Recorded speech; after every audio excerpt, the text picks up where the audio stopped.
இத்தனை வருஷம் சும்மா சொல்லிட்டு இருந்தேன். இந்த 2-3 வருடங்களா சும்மா சொல்லல சார். 6 வருடங்களா கம்பெனி எனக்காக ஜிஎஸ்டி கட்டிட்டு இருக்கிறதுனால ரைட் ராயலா சொல்றாங்க பிசினஸ் உமன். மந்த்லி கம்மி இன்கம் வரலன்னா நான் எப்படி ஜிஎஸ்டி எல்லாம் கட்ட முடியும்? வெளியில நிக்குது சார் என்னோட மர்சிடிஸ் பென்ஸ், எப்படி பென்ஸ் காரை மெயின்டைன் பண்ண முடியும்?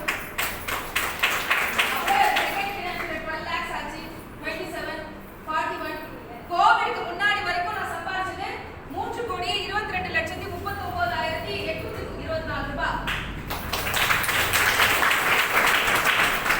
கோவிட்ல தான் நிறைய புரிஞ்சுது. கோவிட்க்கு முன்னாடி வரைக்கும் 22 நாள் நான் வீட்லயே இருந்தது கிடையாது சார். ஃபர்ஸ்ட் கார் எனக்கு தெரிஞ்சு 2.5 லட்சம் கிலோமீட்டருக்கு மேல ஓட்டி இருப்பேன். நானும் ஹஸ்பண்ட் கிளம்பிடுவோம். 22 நாள் மேலே டிராவல் பண்ணுவோம். 4 லட்சம் சம்பாதிக்கும் போது 2 லட்சம் செலவு பண்ணி 2 லட்சம் எக்ஸ்ட்ரா சார். 2 லட்சம் செலவு பண்ணா 2 லட்சம் எக்ஸ்ட்ரா தான் நல்ல பணம் தானே சார். ஆனா எனக்கு கோவிட்ல வந்த ஒண்ணுமே புரியல. வெளியில போக முடியாது. எப்படி அந்த பிசினஸ் பண்ண போறோம், என்னடா பண்ண போறோம் அப்படின்னு யோசிக்கிறோம். அந்த யோசிச்சோம்ல என்னடா பண்ண போறோம் யோசிச்ச மாசம் 2.5 லட்சம் இன்கம். உங்களுக்கு புரியுதா? இந்த உலகத்துல எதுவுமே நடக்கல சார். இந்த உலகமே ஸ்தம்பிச்சு போயிருந்தது. எல்லா பிசினஸ் மேனும் லாஸ்ன்னு மட்டும் தான் பேசினாங்க. ஆனா எங்களுக்கு என்ன பண்றதுனே தெரியல. யாரோடையும் பேச முடியல. ஜூம்க்கு அப்பெல்லாம் எதுவுமே தெரியாது. அந்த மாசம் கண்ணு கலங்கிடுச்சுங்க. என்ன மாதிரி ஒரு வியாபாரத்துல நான் இருக்கேன். அப்ப இந்த உலகத்துல எது நின்னாலும் குளிக்கிறது நிக்காதுல்ல, பல் தேய்க்கிறது நிக்காதுல்ல, வீடு துடைக்கிறது, பாத்திரம் வாஷ் பண்றது, துணி துவைக்கிறது நிக்காதுல்ல. அதை விட முக்கியமா இந்த உலகத்தை ஸ்தம்பிச்சு போனது ஹெல்த்னால. கரெக்டா? அப்ப மனிதர்களுக்கு ஒரு பயம் பயங்கரமா வந்துருச்சுல்ல. ஹெல்த் கேர் ப்ராடக்ட்டை கண்ணாபின்னான்னு வாங்க ஆரம்பிச்சாங்க. வீடை இன்னும் நல்லா சுத்தம் பண்ணாங்க. அப்ப இன்னும் நிறைய ப்ராடக்ட்ஸ் கொரியர் போறதுக்குலாம் பிரச்சனையெல்லாம் போச்சு. உலகத்துல யாரும் நிறுத்த முடியல. அந்த மாசம் தான் என்னோட ஹையஸ்ட் இன்கம் 8,31,000. நல்லா புரிஞ்சுக்கங்க. அந்த மாசம் அந்த டைம் செலவே இல்லைங்க. ஒரே ஒண்ணுதான், லேப்டாப்பு, வைஃபை, இவ்வளவுதான் செலவே. 22 நாள் ஊர்ல இருப்பானே என் புருஷனுக்கு என் பிள்ளைங்களுக்கு விதவிதமா சமைச்சு போட்டேன். டெய்லி 3 மணி நேரம் மட்டும் தான் எனக்கு வேலையே.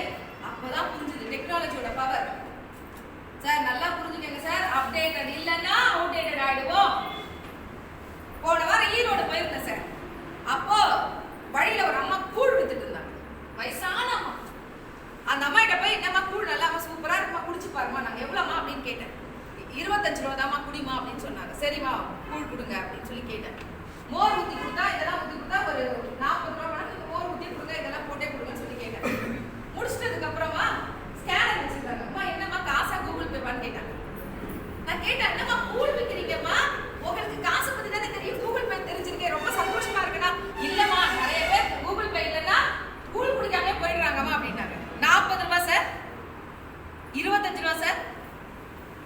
அப்போ கூழ் விற்கிற அம்மா புரிஞ்சிருக்கு, டெக்னாலஜி தெரியலன்னா நான் பழைக்க முடியாது. நமக்கெல்லாம் எப்ப சார் புரிய போகுது? இன்னுமே அப்படின்னு ஏதாவது கேட்டா, யாராவது ஏதாவது கேட்டா உங்களுக்கு ஜூம் மீட்டிங் தெரியுமா? இல்லைங்க எனக்கு டெக்னாலஜி, நான் பட்டன் ஃபோன் தான். இதுல பெருமெல்லாம் கிடையாது. உலகத்துக்கு ஏற்ற மாதிரி நம்ம மாறிக்கலன்னா நம்மளை யாருமே மதிக்கவும் மாட்டாங்க. எனக்கு புரிஞ்சது இல்லைன்னா அப்போ ஒரு பட்டன் தட்டா தமிழ்நாடு ஃபுல்லா கனெக்ட் ஆகுது, இன்னொரு பட்டன் தட்டா ஆந்திரா ஃபுல்லா கனெக்ட் ஆகுது. இது எவ்வளவு பெரிய விஷயம். ஏங்க முன்னாடி எல்லாம் நெட்வொர்க் மீட்டிங் வாங்க, ட்ரைனிங் வாங்க சொல்லணும். இன்னைக்கு மீட்டிங் வாங்க, ட்ரைனிங் வாங்க சொல்ல வேண்டிய அவசியம் இல்லை. ஏன்னா எல்லாத்தையும் யூடியூப்ல கத்து கொடுத்துடலாம், ஜூம் மீட்டிங்ல கத்து கொடுத்துடலாம். எல்லாம் சிம்பிளா இருக்கு. அப்ப நம்மளாம் ஒரே ஒரு விஷயத்தை மட்டும் தான் யோசிக்கணும். என்னோட இன்கம் யாருக்கா நான் தர போறேன்னா, அப்ப இன்கம் காமிச்ச உடனே நீங்க பயங்கரமா மோட்டிவேஷன்ல ஆகாதீங்க. 10 பைசா உங்களுக்கு நான் தர போறது இல்லை. இந்த மாதிரி இன்கம் பார்த்து மோட்டிவேட் ஆயிட்டு போயிட்டு வீட்டுல பண்ணோன்னு கொண்டாடி திட்டுவாங்க, இதெல்லாம் ஒரு கொலை பண்ணி எல்லாம் செஞ்சுட்டு இருக்கேன். உடனே எல்லாம் மோட்டிவேஷன் போயிடும், இறங்கிட மோட்டிவேஷன். அப்ப மோட்டிவேஷன்னா என்ன சார்? உங்கள் உள்ள ஒருத்தி தான் நான். உங்களுக்கு தங்கையா எடுத்துக்கங்க, அம்மாவை எடுத்துக்கங்க, சின்ன பசங்களா இருந்தா அக்காவை எடுத்துக்கங்க, உங்க வீட்டு மகளா எடுத்துக்கங்க. நான் ஒன்னே ஒண்ணுதான் சொல்றேன். அப்ப யோசிக்க வேண்டிய விஷயம் என்ன அப்படின்னா, என் பணத்தை நான் உங்களுக்கு காமிக்கிறேன். நானும் உங்களை மாதிரி சாதாரணமா இருந்த பொண்ணுதான் சக்சஸ் ஆயிருக்கேன். இது எக்ஸாம். உங்க அக்கௌண்ட்டுக்கு என்னைக்கு வந்தா அதுதான் மோட்டிவேஷன். கரெக்டா இல்லையா? அப்ப புரிஞ்சுக்க வேண்டியது என்னன்னா, என்ன மாதிரி 8 லட்சம் வேண்டாம் சார். நீங்க எல்லாம் புரிஞ்சுக்கிறது ஒண்ணுதான். இன்னும் 10 வருஷம் கழிச்சு உங்க பசங்க யாரும் உங்களை பார்க்க மாட்டாங்க சார். பசங்க ரொம்ப கெட்டு போயிட்டாங்க. நிறைய பேர் சொல்றோம், எங்க காலத்துல எல்லாம் எங்க அம்மாவை எப்படி பார்த்தது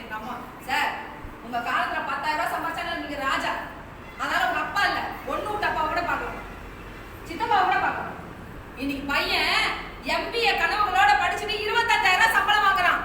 அவன் எப்படி சார் உங்களை பார்க்க முடியும்னு நீங்க நினைக்கிறீங்க? அவனுக்கு மனசு இருக்கு சார், ஆனா இந்த கையில ஒண்ணுமே இல்லையே. அப்ப என்ன பண்ணிருக்கலாம்? பெரியவங்க எல்லாம் சொல்லுவாங்கல்ல, வரவு கேட்ட ரவலி கேட்ட என்னதான் எண்ணெயை போட்டு உருட்டாலும் சார். இந்த பழமொழி சொன்னவங்க யார் சார்? பேர் தெரியுமா உங்களுக்கு? தெரியாது. விவேகானந்தர் என்ன சொன்னாரு? பேர் இருக்கு கீழே. அப்துல் கலாம் என்ன சொன்னாரு? பேர் இருக்கு கீழே. காந்தி என்ன சொன்னாரு? பேர் இருக்கு கீழே. சொன்னவங்க யார் சார்? வேற இல்லை. ஆனா எல்லாருக்கும் மனப்படம் இருக்கு பாத்தீங்களா?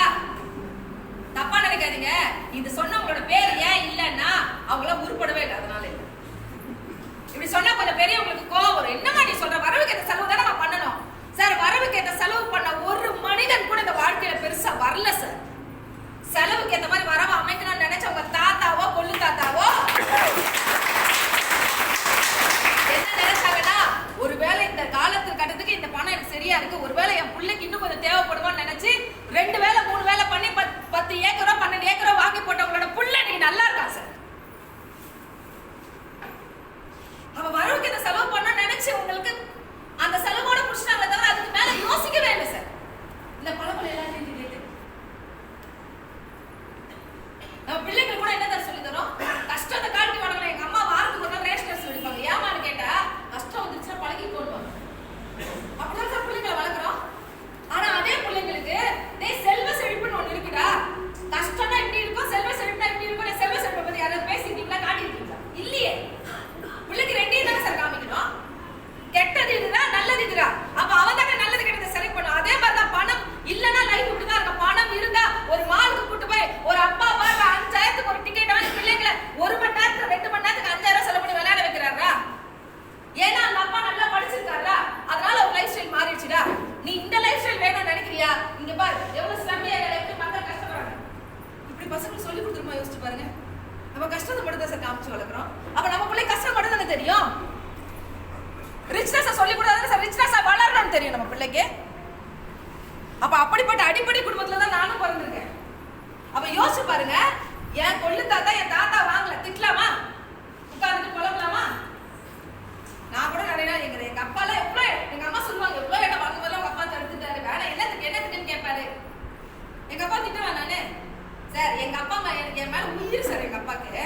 ஆனா எங்க அப்பா ஏன் வேணாம்னு சொன்னா அவருக்கு தெரியாது சார் ஃபியூச்சர் இப்படி இருக்கும், ஒருவேளை வீடெல்லாம் இவ்வளவு விலையாயிடும், வாடகைலாம் இவ்வளவு ஹெவி ஆயிடும். எங்க அப்பாவுக்கு தெரிஞ்சுட்டா என் பிள்ளைய விட என்ன பெருசு வாங்கி கொடுத்துருக்கேன் சார். ஆனா இன்னைக்கு இருக்கிற அம்மா அப்பாக்கு எல்லாமே தெரியுமே. கூகுள்ல தட்டினீங்கன்னா அடுத்த 10 வருஷத்துல இந்த உலகம் எப்படி இருக்கும் தெரியுமே. உங்களுக்கு யாரும் சொல்லிக் கொடுக்க வேண்டாமே. அவங்க சொல்லிக் கொடுக்கறதுக்கு ஒரு வேலை யாராவது இருந்திருந்தாங்க அவங்க நல்லது பண்ணியிருப்பாங்க. அவங்களுக்கு எதுவுமே தெரியாது. அப்ப 2030 இந்த உலகம் எப்படி சார் இருக்கும்? எல்லாருக்கும் வேலை இருக்குமா? டெக்னாலஜி பயங்கரமா இம்ப்ரூவ்மெண்ட் ஆயிடும். டிரைவர்ஸ் இருக்க மாட்டாங்க, டீச்சர்ஸ் இருக்க மாட்டாங்க, டாக்டர்ஸ் இருக்க மாட்டாங்க. நான் சொல்றது உண்மையா பொய்யா? ஏஐ டாக்டர் வந்துருவாங்க சார், ஏஐ டீச்சர்ஸ் வந்துருவாங்க சார், ரோபோலாம் வேலை செய்ய ஆரம்பிச்சிடும் சார், டிரைவர் இருக்க மாட்டாங்க சார். அப்ப நம்ம பிள்ளைங்க என்ன சார் செய்யும்? என்ன சார் செய்யும்? சொல்லுங்க சார், எனக்கு என்ன செய்யும் சார்? வேலையே இருக்காதுன்னு சொல்றது உண்மை இல்ல, வேலை இருக்கும். ஆனா என்ன வேலை இருக்கும் தெரியுமா? உங்க பிள்ளை படிச்சதுக்கு வேலை இருக்காது, உங்க பிள்ளையோட பேஷனுக்கு வேலை இருக்காது. உங்க பிள்ளை என்ன பண்ணும்னா சாப்பாட்டுக்கு என்ன பண்ணுதுன்னு தெரியாம ஏதோ ஒரு கார்பரேட்ல அடிமையா என்ன குடியாட செய்வான் சார். ஆனா நீங்க எப்படி வளர்க்குறீங்க? இப்பவே எல்லாம் பிள்ளைக்காக தான், எல்லாம் பிள்ளைக்காக தான், பசங்களுக்காக தான் நான் செய்யறேன், பசங்களுக்காக தான் நான் செய்யறேன். Correct sir. நீங்களே வாழாத ஒரு வாழ்க்கை எப்படி உங்க பசங்களுக்கு காமிப்பீங்க? நான் வெஸ்டில சொல்ல புரிஞ்சுக்கிட்டேன். நாங்க பயங்கரமா வாழ்ந்துட்டு இருக்கோம். இன்னைக்கு மர்சிடிஸ் பென்ஸ்ல போற 30 கண்ட்ரி விசிட் பண்ணிட்டு வந்துட்டேன். என் 25வது ஆனிவர்சரிக்கு ஃபங்க்ஷன் வைக்கல நான். என் 20வது ஆனிவர்சரிக்கு ஹஸ்பண்ட் சொன்ன வாழ்ந்தது நீயும் நானும் தானங்க, வாங்க சுவிட்சர்லாந்து போயிட்டு 8 லட்சம் என்ஜாய் பண்ணுவோம்.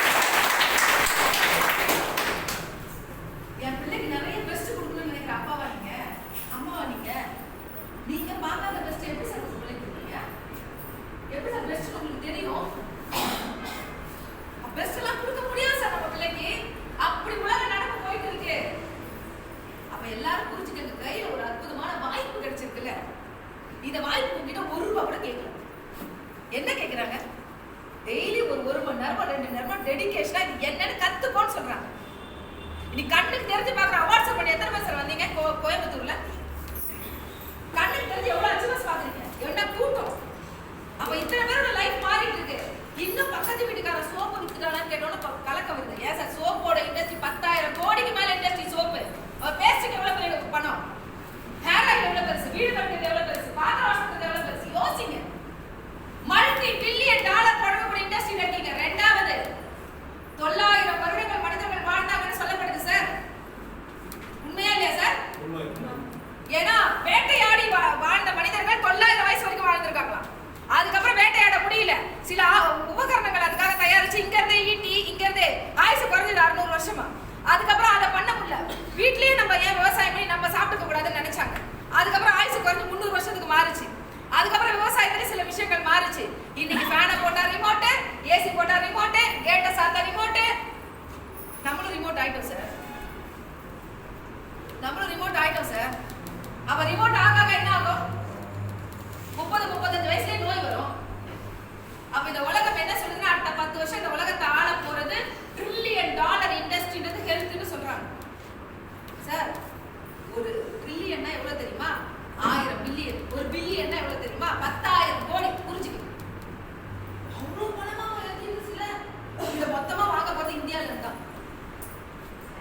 ஏன்னா மக்கள் தொகை தான் ஜாஸ்தி. சைனால இருக்கவங்க ஆயில் ஃப்ரீயா சாப்பிடுறது இல்லை. அவனுக்கு அவ்வளவு மக்கள் தொகை இருந்தாலும் பிரச்சனை. நம்ம ஊர்ல ஜவாத் மலை போயிருக்கேன். கிராமங்கள்ல என்ன மாதிரி பேக்கரிஸ் இருக்கு யோசிச்சு பாருங்களேன். ஃபாஸ்ட் ஃபுட் பேக்கரி ஏங்க மோசமானது ஃபாஸ்ட் ஃபுட்டோட பேக்கரி தான். தெரியுமா உங்களுக்கு? தெரியுமா எத்தனை பேக்கரி இப்போ அவ்வளவு நோய் சார். சார் நம்ம ஊர் சிட்டில இருக்க மாதிரி கூட ஹைஜீனா இல்ல சார். அப்ப கிராமங்கள்ல தான் இன்னும் நிறைய நோய்கள். அப்ப நோய்களுக்காக நமக்கு சம்பாதிச்ச பணத்தை நிறைய எண்ட் ஆஃப் தி லைஃப் செலவு பண்ண போறோம்.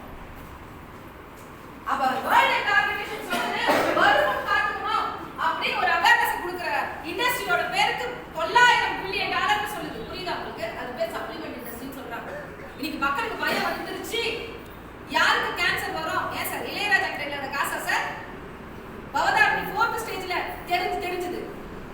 இல்ல பாரதி ராஜா இல்லாத காசா சார்? நைட்டு புள்ள இந்த புள்ள காலையில காணோம். ஆனா ஒண்ணே ஒண்ணு சொல்றேன். நான் ஜவாத் மலை போயிருந்தப்போ தங்கன சேர்மனோட ஹோட்டல்ல வயசு பார்த்தேன். 2075ல பிறந்திருக்காரு. 2025ல இறந்துட்டாரு. 40 வயசு. 4 கார் நிக்குது சேர்மன் பேர் போட்டு. அவ்வளவு பெரிய பில்டிங் கெஸ்ட் ஹவுஸ் கட்டியிருக்காரு. என்ன இது மட்டும் 40 வயசுல செத்தாரு. ஆனா அவங்க வைஃப் கஷ்டப்படுது. அவங்க வைஃப் அதை என்ன பாத்துக்கிறாங்க? நல்லா இருக்கு. இருக்கப்பட்டவங்களுக்கு மரணம் நேர்ந்தாலும் அந்த வைஃப் கஷ்டப்படுறது இல்லை சார். இல்லாத வீட்டுல நடந்தா யோசிச்சு பாருங்க. இல்லாத வீட்டுல நடந்தா சேர்மன் வந்து இந்த வீட்டுக்கு உட்கார போறது இல்லை சார். அப்ப எல்லாருக்குள்ளயும் ஒரு கனவு இருக்கு. ஏதோ ஒண்ணு நான் மாத்தணும், லைஃபை மாத்தணும், பிள்ளைகளோட லைஃப் மாத்தணும். இருக்குல்ல எண்ணம். அந்த எண்ணம் இருந்தா இதெல்லாம் நான் போனேன், இதெல்லாம் நான் தான் போனேன், நீங்க போனாதான் என்ஜாய் பண்ண முடியும். ஒண்ணுமே இல்லை சார். காலையில எழுந்து எல்லாரும் பல் விளக்குறீங்களா சார்? டேஸ்டி பிரஷ் வேணுமா சார்? குளிக்கிறீங்களா சார்? சோப்பு ஷாம்பு வேணுமா சார்? வீடு துடைக்க, பாத்திரம் வாஷ் பண்ண, துணி துவைக்க, டாய்லெட் கிளீன் பண்ண, ஒரு ஷேவிங் ஜெல், ஒரு ஃபேர்னஸ் கிரீம், பாப்பா கடை ஒரு ஹெல்த் கிரீம், இதெல்லாம் தேவைப்பட டீ, காஃபி, குக்கிங் ஆயில் எல்லாம் வாங்குறீங்களா சார்? இதோட சேர்த்து ஒரே ஒரு ஸ்பைரல் நான் சேர்த்துக்கலாமா சார்?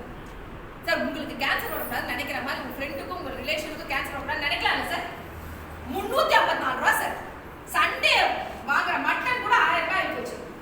தீபாவளிக்கு 1000 ரூபாய் வாங்குறோம். சிக்கன் இன்னைக்கு நாங்க முடிச்சிருக்கா.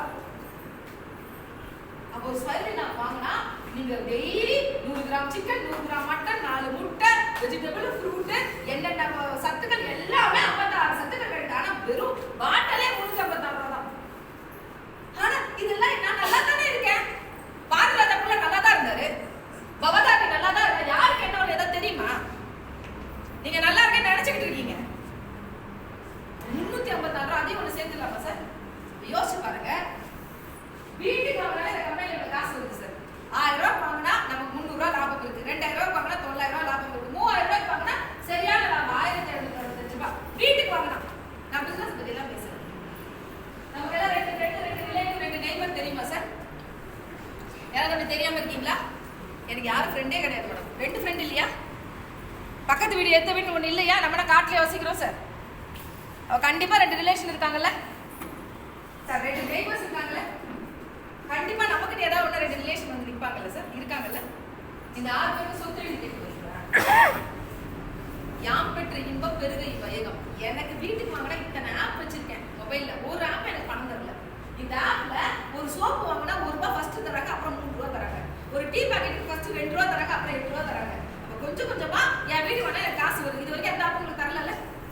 ஆனா கூகுள் பே ஒரு ஆப் கொடுத்துச்சு, ஃபர்ஸ்ட் டைம் மட்டும் ₹50 கொடுத்துச்சு. அதை வாங்கி எல்லாரும் கூகுள் பே டவுன்லோட் பண்ணி இன்னைக்கு கூகுள் பேவோட ஒரு நாள் டர்ன் என்னன்னு சொல்லுங்க யாராவது.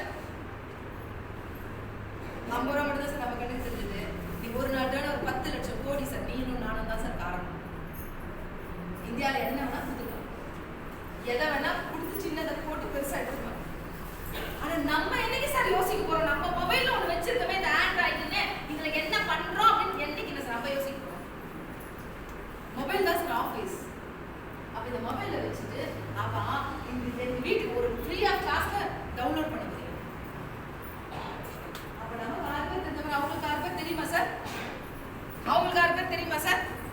அவங்களுக்கு யாருக்கு தெரியுமா சார்? எனக்கு தேவையான உலகத்துல 1555 பேர் தான். வாணியம்பாடியில் எத்தனை லட்சம் பேர் இருக்காங்க சார்? யோசிங்க சார். 1555 பேர் 1000 ரூபாய்க்கு பொருள் வாங்க ஆரம்பிச்சிட்டாங்க. அவங்க 1.5 லட்ச ரூபாய் இன்கம். அவங்களே 2000 வாங்கினா 3 லட்சம், அவங்களே 3000 ரூபாய் வாங்கினாங்கன்னா 6 லட்சம் இப்போதைக்கு பிளானுக்கு. சரிங்களா? நான் என்ன கேட்குறேன், 150 பேர்லாம் வேணாம், சாரி 1555 பேர்லாம் வேணாம். கோவிட் போய் எத்தனை வருஷம் ஆச்சு? 6 வருஷம் ஆச்சு. உங்க வீட்டில் ஏதாவது புதுசா மாறிடுச்சா? வீட்டில் இருக்கிற bike, TV, mixie, grinder, dress, நீங்களும் நானும் சேர்ந்து பழசாயிட்டோம். நமக்கு வயசாயிட்டுல எதுவுமே மாறல சார். நான் என்ன சொல்றேன், ஐயோ என் பிள்ளைங்க 2035ல கஷ்டப்படுவோம், அப்ப நான் பாரமான அப்பாவாவும் பாரமான அம்மாவும் இருக்கக்கூடாது. அட்லீஸ்ட் எனக்கு ஒரு 20,000 30,000 பென்ஷன் மாதிரி வச்சுட்டு இருந்து வந்ததுன்னா நான் இருக்கிற வரைக்கும் யூஸ் பண்ணிப்பேன். அதுக்கப்புறம் என் பிள்ளைக்கு கொடுத்துட்டு போக நீங்க நினைச்சீங்கன்னா ஒரு 1 hour 2 hours டெய்லி ஒரு ஸ்பெண்ட் பண்ணி போட்டோம் சார். இன்னும் 2 வருஷம் கூட போட்டோம், 3 வருஷம் கூட போட்டோம். ஒரு 150 பேர் சார் உங்க கீழே அவங்க வீட்டுக்கு வாங்கினா அவங்க காசு வரப்போகுது சார். இதை எப்படி சொல்லணும் அதை நீங்க கத்துக்கணும் சார். இதை பண்ணி ஒரு 150 பேருக்கு கீழே கனெக்ட் ஆயிட்டாங்கன்னா உங்களோட மாத வருமானம் அவங்க 1000 ரூபாய்க்கு வாங்கினா 15,000 ரூபாய். உங்க பென்ஷன் ஒரு 15,000 ரூபாய். உங்க புள்ள கடைசி காலத்துல நல்லா அதிகமா இல்லையா? நல்லா கட்ட நல்லா சொல்லி கொடுக்குமா இல்லையா? எங்க அப்பாவுக்கு 15,000 ரூபாய் வருது. அதையே கொஞ்சம் கொஞ்சமா கன்வெர்ட் பண்ணி ஹிஸ்டரியில முன்னும் ஒரு பொருள் இருக்குப்பா நல்ல காசு வரும்னு ஒரு 2000 ரூபாய்க்கு வாங்க வச்சிட்டீங்க. உங்க வருமானம் 30,000 ரூபாய் சார். நீங்க எம்பி எல்லாம் இதுக்கப்புறம் படிக்க வேணாம் சார், படிச்சாலும் வராது சார். அதே கன்சிஸ்டன்சி ஒரு ஆஃபர், சரியான ஆஃபர். அதுல 4 மாசம் ஒரு தடவை 2,500 ரூபாய் கூப்பன் வரும். லைஃப் ஸ்டைல் போனதுக்கு தெரியுது. ஸ்டுடியோல இவ்வளோ பெரிய போர்டு போட்டிருக்கான் ரெட் கலர்ல, சாரி 70% ஆஃபர்னு. அவ்வளவு பெரிய கோடீஸ்வரருக்கு கூட தெரியுது ஆஃபருக்கு மக்கள் மயங்குவாங்கன்னு. நமக்கு புரிய வேணாமா? அப்ப கன்சிஸ்டன்சி ஆஃபர்ல 4 மாசம் ஒரு தடவை 2,500 ரூபாய் கூப்பன் வருது. உலகத்துல யாருமே இந்த மாதிரி ஒரு கூப்பனை கொடுக்கவே இல்லை. என்ன வேணா வாங்கிக்கலாம். அப்ப அதை கரெக்டா கன்வென்ஸ் பண்ணி ஒரு 150 பேருக்கு மாத்திட்டீங்கன்னா அவங்களோட வருமானம் 60,000 ரூபாய்.